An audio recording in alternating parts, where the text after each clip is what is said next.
Welcome to Ahead of the Game, a podcast brought to you by the Digital Marketing Institute, giving you insights from industry experts to supercharge your marketing skills.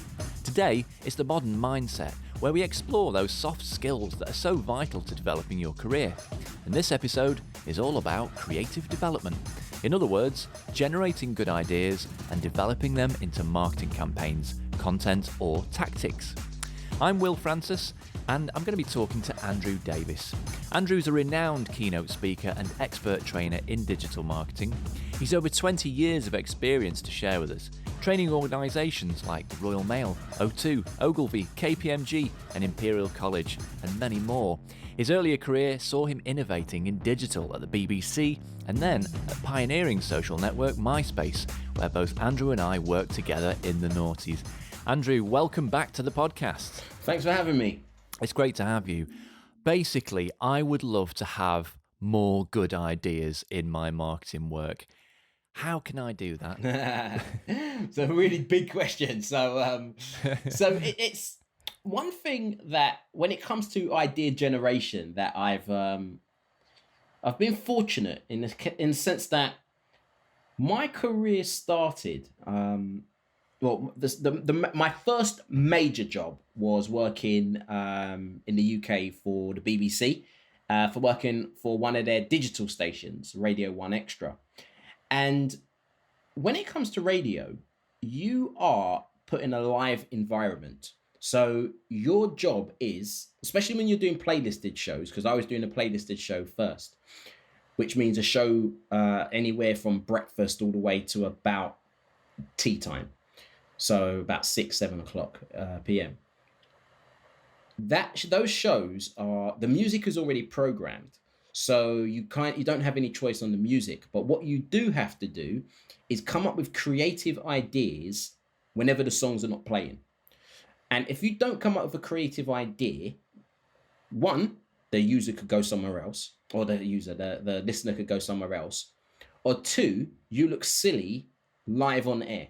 So for me, my job was I had that pressure to always come up with interesting ideas every single day.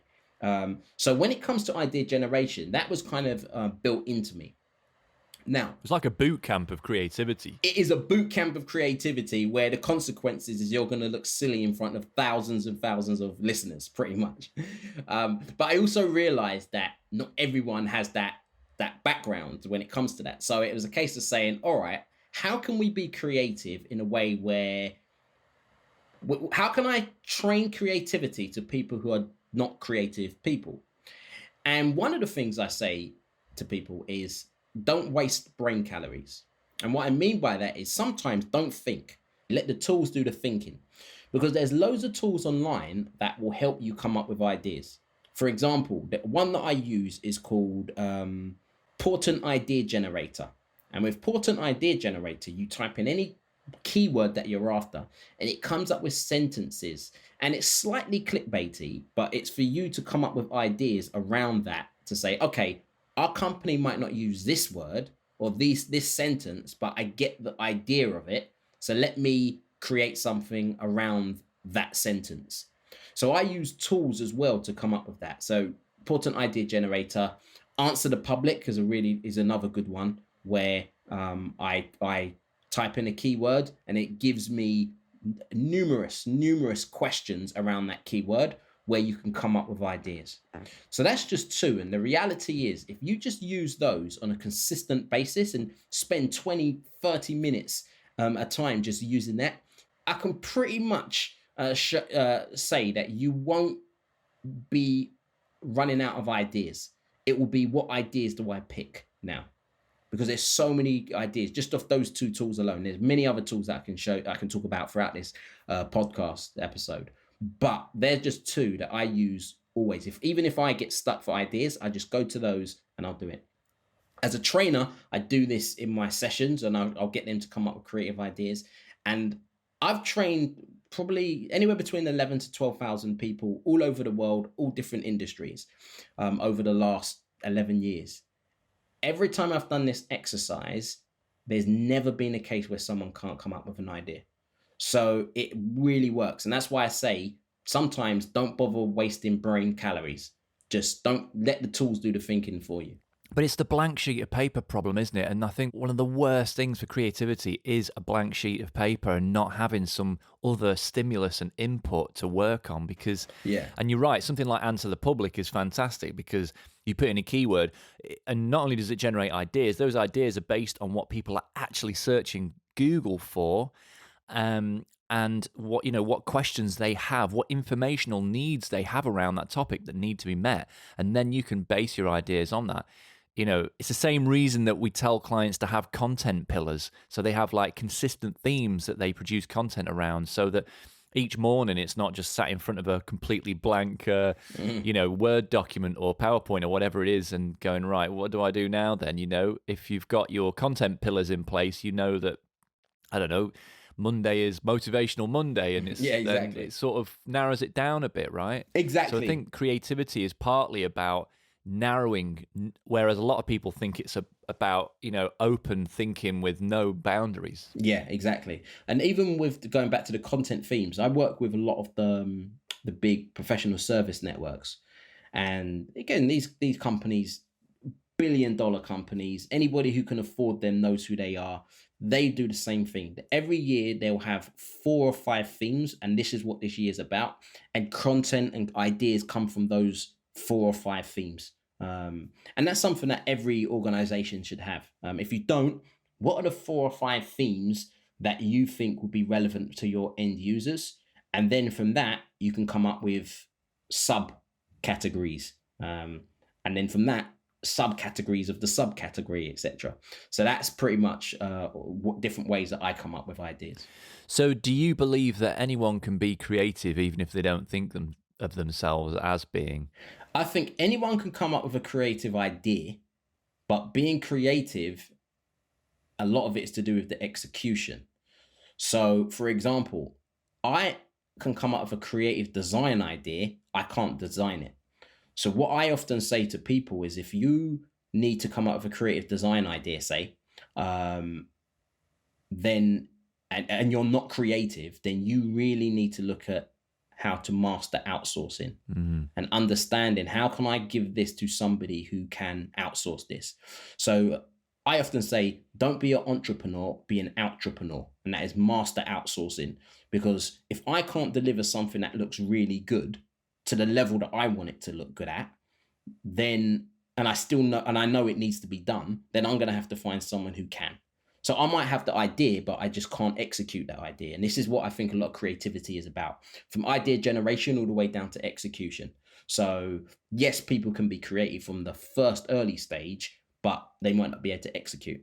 However, I also know some people, amazing designers, they just can't come up with the idea as well. They just say, once you tell them the idea, amazing. Once they kind of get what's in your head into theirs, they can make it amazing. But what they struggle with is the idea itself. So in creativity, I feel that there's different stages.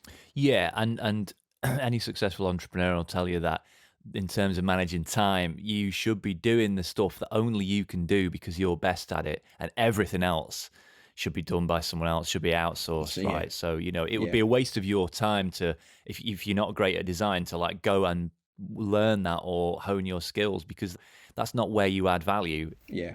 Okay, and thinking about if people are listening and they're part of a marketing team, or maybe they're part of a small company and that's just a team, what systems have you seen work really well for team brainstorming? So in other words, harnessing ideas from a group of people and actually turning them into something that can then be developed into marketing content. So when it comes to that, I feel that you need guidance. So I'm a big fan of frameworks, because if you just sat down and you said, right, you guys are in a group and this is the exercise, go. Especially if the whole exercise, the point of this is to do with idea generation and brainstorming. Yes, that can work, but sometimes people just need that little prompt. So if, for example, you say, okay, well, we need to come up with an idea around creating a new social media group on Facebook.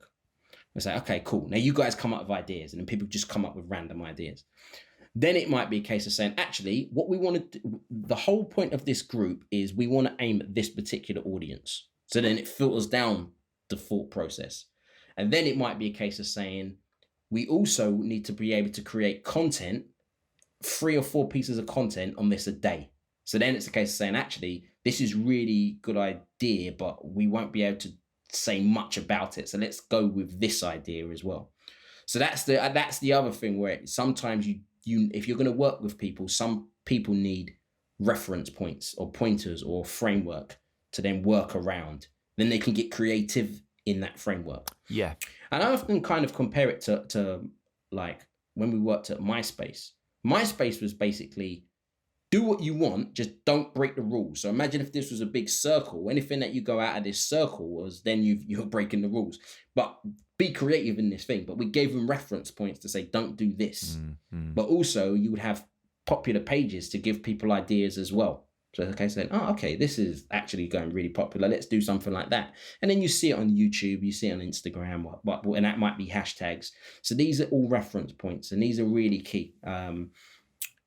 Whoever facilitates that's really important, because yes, you give 5 people who are not good at idea generating a task with no pointers, then it's just going to have 5 people sitting there confused. Totally. So rather than 1, it's now you've got 5 people confused. So I would say pointers is really key. Yeah, absolutely. It's about narrowing down. People need parameters to work in, and again, it's such a missed thing with creativity, I think.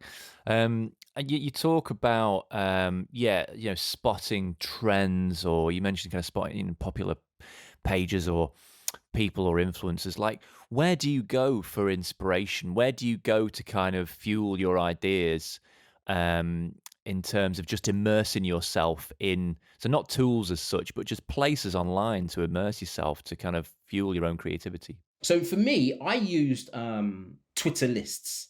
So when it comes to Twitter, I use lists on Twitter. And then within those lists, I will have different databases, say.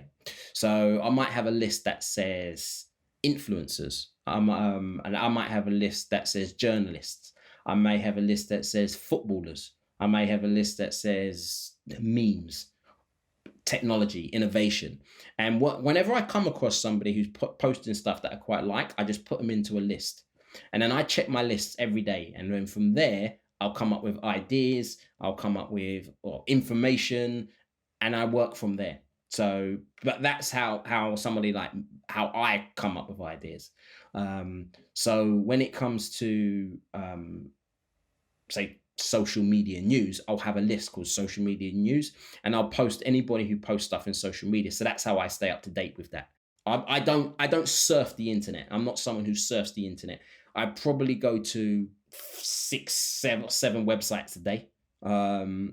But rather than chase the information, I let the information come to me, and that's why. And I let that come to me one way: Twitter lists. Other ways, email. I subscribe to quite a few email newsletters and do it that way. Yeah, that's a really good point, actually.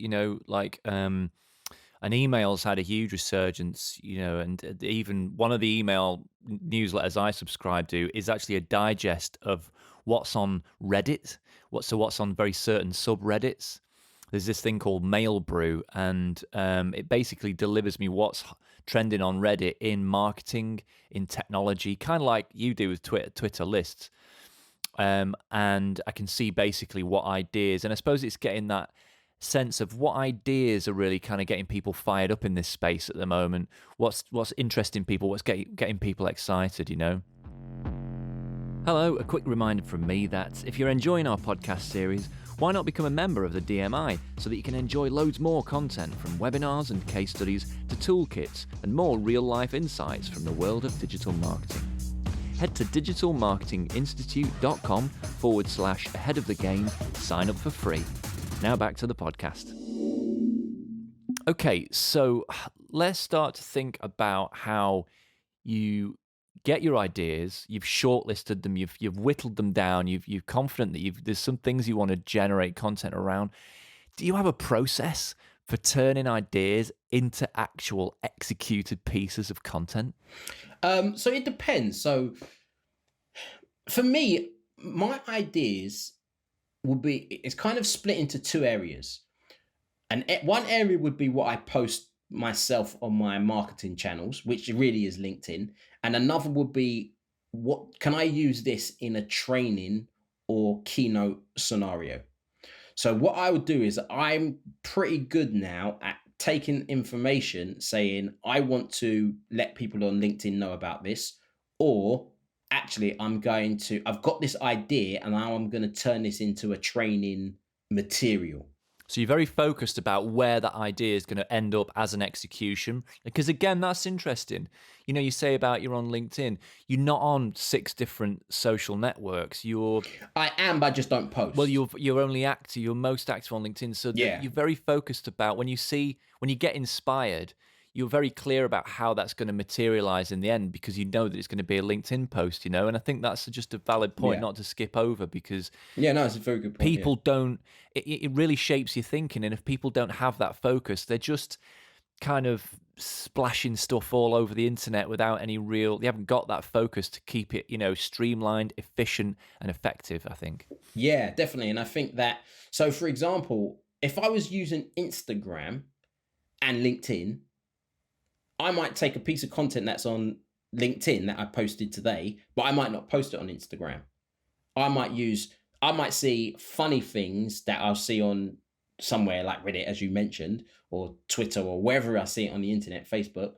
And that actually I might put on Instagram. So I would have a different personality on Instagram that I would on LinkedIn. My LinkedIn is a mixture of innovation. It's a mixture of marketing. It's a mixture of advertising. It's a mixture of serious stuff, but it's also funny, silly things as well. So it's ultimately on LinkedIn, I'm building my personality as a trainer or keynote speaker. That's essentially how I do it. But you won't see my silly side on LinkedIn unless it's related to business. So on Instagram, like I like stuff that in most cases that are socially, politically incorrect. I find some of that stuff funny. So I'll post that on Instagram, but there's no way I'll put it on LinkedIn, because I might get attacked. But actually I'm not necessarily agreeing with it. I just think that was actually quite funny. But I'll post it to Instagram because I know the people who follow me on Instagram are just my mates. They'll get it. And I don't promote my Instagram. Yeah. So, and they'll get it. And I know that they won't be offended. Or if they are offended, they're just more, Andrew's just being silly. Rather than, I don't know Andrew, I'm following him because I saw him here and now I thought he was this, and etc. So yeah, I think, like I said, I've always had that structure in the sense that this is information that I'm going to share here, or I'm going to turn this in. There's a lesson here, and I'm going to use this for this. So that's where I've done that I do. And again, when it comes to organizations, like if you're thinking like I say, it works for me. I'm not saying this is the right or wrong way, but it's always good to kind of take information and think, where would this go? But also don't be afraid to say, you know what, that just engaged me, or that just added value to my life, or that just made me laugh or smile, and that's it, and just let it go as well. So it's just knowing what to filter. So in terms of, you know, executing on our ideas, can we prototype ideas? Yeah, definitely. I think you can. In fact, you should be testing. I always test. So for example, if I'm going to do anything on Facebook if I'm going to do any Facebook advertising or Instagram advertising, I have this mindset of be prepared to lose £500 first, because that £500, when I say lose £500, it's more I'm gathering data and information. And if, for example, I've got a pixel on my site, I'm building up the pixel first. The next £500, it might be a case of saying, right, I'm trying to just break even now, because the first £500, I'm figuring things out. The next £500 is like, I'm just really testing to see if this works. And then after that, I should make profit. That's how I kind of look at it. But also that £500, that might be spent in a week. Or 5 days. That might be £100 a day. So again, don't think £500 could last 1 month, etc. So, but I'm always testing. Yeah. And also to kind of test and grow. Like, I think we live in a world now where the tweet can become a Twitter thread. The Twitter thread can become an article. Or a blog. You know, the blog can become a published article. The published article can become a book. I mean, I've seen that happen. I've seen authors go on that trajectory of floating an idea on Twitter, and then 2 years later, the book comes out, and it kind of progressively grew into bigger pieces of content because something about that idea, it sort of sparked interest in people. So yeah, I mean, I'm a big believer in that. And like you say, the good thing about paid advertising, whatever you think about it, it's like an experiment that you can pay to participate in, right? And you can test, well, not just A, B, like A through to Z and round again, right? You can test any number of variants and find out.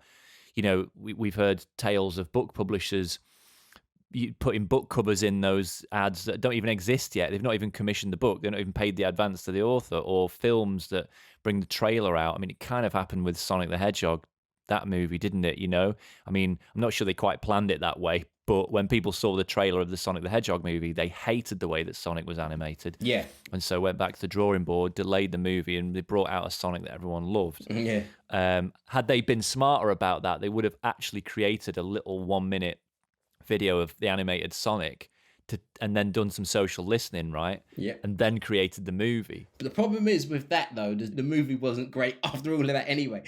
So it was, it all kind of goes back to the content. But yeah, no, definitely, I think that you never know. That's the thing. You put out a tweet, you never know what that tweet could lead to. And that's the other thing when you talk about creativity. You could post one thing, and next thing you know, it turns into something amazing that you're like, I never realized that the feedback told me this. And hence why when people, if anyone of the listeners has ever done any social media training or digital training, you'll have, hopefully whoever trains you will talk about listening and monitoring, and because the information you get back can dictate what to do next. Because the reality is data is irrelevant unless you can turn it into something. Otherwise, it's just, oh, okay, that's interesting. So you need to turn it into something. So essentially, you're listening to what the data says, then you're delivering on that data. And that is all part of the creativity process.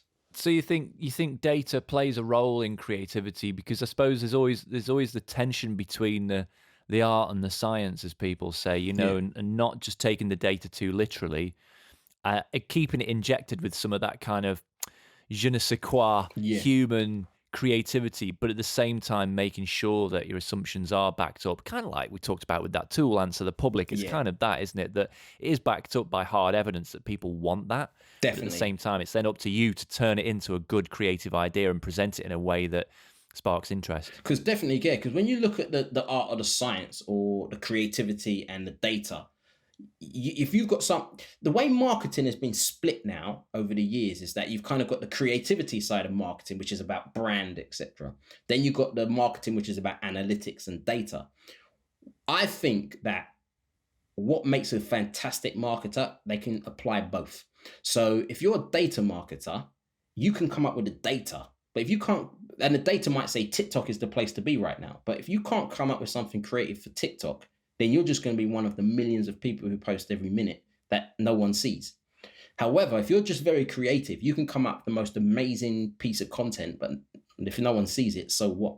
So you need to be that mixture of the two. I'm probably more 52% creative, 48% data. When I see information that's out there, you'd act like marketing is all about data now. But I don't know, maybe I'm old school. I still like the creativity. The creativity is what makes, for me, I love creativity. I love when someone comes up with an idea and can deliver on that. I think that's one of the beautiful things in life, from a thought to this is what it is now. Not necessarily saying the law of attraction or anything like that, but it's something that was in my head and now look. And now what makes it even better is that when people see it. Because one thing I hate is seeing so many creatives that come out with an amazing video with 6 views. But that's most content, you know, that's most content doesn't get looked at, doesn't get shared, doesn't get cared about. Exactly. I think YouTube put out a stat and they said 90% of YouTube videos do less than 1,000 views. So that's a vast majority get less than 1,000 views. And you want to not be in that 90%. So you want to be, because especially as creative, because in my career, and I worked in the music industry pretty much for 10 years, I've met a lot of talented broke singers, thousands of them, whether I'm working at the BBC or when I was working at MySpace, thousands of talented broke singers. But what they are creatives, but we might not have data to be seen, taking the data so people can see it. That essentially is the difference. And even now, I work with the government. I've done a training program with the government, and they had 500, slightly more than 500 tech startups. Amazing tech. No one's heard of them. And this is key because, again, you don't want to be a creative with amazing stuff that only you and your friends see. It's taking the data and the information and knowing how to promote as well. And that's just as creative as well. Yeah, absolutely. Okay, so thinking about how listeners can harness ideas within their businesses, I mean, they do say, I've often heard it said, a good idea can come from anywhere. So how can our listeners involve people from outside the marketing department? Because creativity is very much seen as marketing's job and marketing's domain. How do we open up, bring down the walls, and welcome in ideas, do you think, from around an organization? Sometimes I think, because I've heard people say this a few times, and sometimes I think people are thinking about this way more than or they're analyzing it way too much. And what I mean by that is sometimes it's a case of just asking. It's a case of just walking up to whoever might be in HR and just saying, look, I know, and then you want to do a bit of research first. So you might want to just check them out on social media, or you know them anyway. And just going up to them and say, look, I've got this idea that does da-da-da, but I'd love to get your input. What do you think? And you'll be surprised by the amount of people that will turn around and will probably be interested to input because they never asked anything like this before. You know, the person who works in accounts or the IT or whoever it may be, they might not, no one's ever asked their opinion about stuff. They're just there to do their job. When you start involving other people, you'll be surprised the relationship you build with them, but also some of the ideas. I remember working with, say, the Royal Mail, and there's like 140,000 staff. Like, there's a lot of staff, like in the hundreds of thousands of staff. And when they started really kind of looking at some of the posties and what they do, there's so much creativity. In fact, one postie created the album cover for the last, I think it's like, a Public Enemy album. And they had it just like it's just a postman. But actually, this person is extremely creative. So you'll be surprised by just going around, just asking people, just say, hey, I'd love to get your thoughts. And if you're in a big organization, again, obviously the way the world is now, could it be something where you just send out an email to a group of people or speak to whoever's the head of that department and say, look, I'd just love to get your guys' ideas about this. I think you guys, but then also cater to their ego as well. I think you guys will, like, some of the creative ideas is not always the marketing, it's here, but I think you guys could help, and because really appreciate what you have to say. And, you know, the reality is, someone told me this a long time ago and it always stuck to me. And he said, when it comes to your business, the most creative person should not be your marketer or designer. It should be your accountant. And I was like, and I just laughed because obviously I knew what he meant. But you'll be surprised if an accountant can be creative with numbers. You wonder what they could do when it comes to Photoshop and you creating it on Photoshop for them. So, you know, don't just think of the obvious. Always think outside the box. Totally. And, you know, people from around a business have different insights, right? You know, so someone in IT or, you know, that understands how a product is delivered a bit more would have some insights into customers that in the marketing department you just don't perhaps have access to, you know. So I think, again, it's appealing to that and appealing to their, like you say, appealing to their ego a bit, making them feel good about being involved, I think. Exactly. And the other thing as well, actually, I remember working at MySpace. So when you first started working at MySpace, you was in reception. And I remember thinking to myself, Will knows quite a lot of stuff. Like, Will's not just a receptionist. Will knows, like, because I could tell. So I used to come to you and ask you stuff. Like, I'd be like, oh, Will, what do you think of this? Or you could use Photoshop. I believe you could, was it Photoshop that you could do? I used to come to you to say, can you sort this out? And I could like hack MySpace pages and make them like look a certain way and stuff, yeah. Yeah, because I knew that you could do that. And I knew that the marketing department couldn't do it, or the design department were too busy, like a couple of the guys in design. So I would come to you. And also, I remember when James Howard came in, I think he came as an intern, but I was like, I'm speaking to you way before I'm speaking to the heads of department, because you get this. So for me, I'm always been about let me go to somebody who is outside of the obvious, because I want their point of view, because their point of view actually is better than the point of views that we see, because it's hard to see the picture when you're in the frame. So I'm going to speak to other people. So I've always had that mentality of that. Absolutely. Yeah, you're right. You're right. It's people on the ground. It's the people who are closest to it, you know. And that was definitely the case with me back then.